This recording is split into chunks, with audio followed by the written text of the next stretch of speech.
Vaina chuan guitar lesson thar kan zir hau lenga vaina kan zir hau le tur chu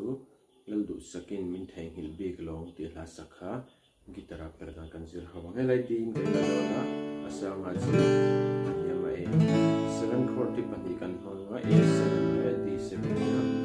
ate kan strum ang down down up down up ate zam le cha char khan me bul tanga top thlengin down down up down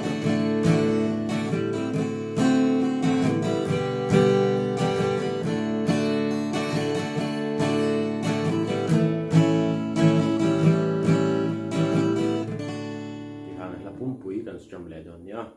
hala ne karon play ni lenga uluk devin lo ngai thale don ya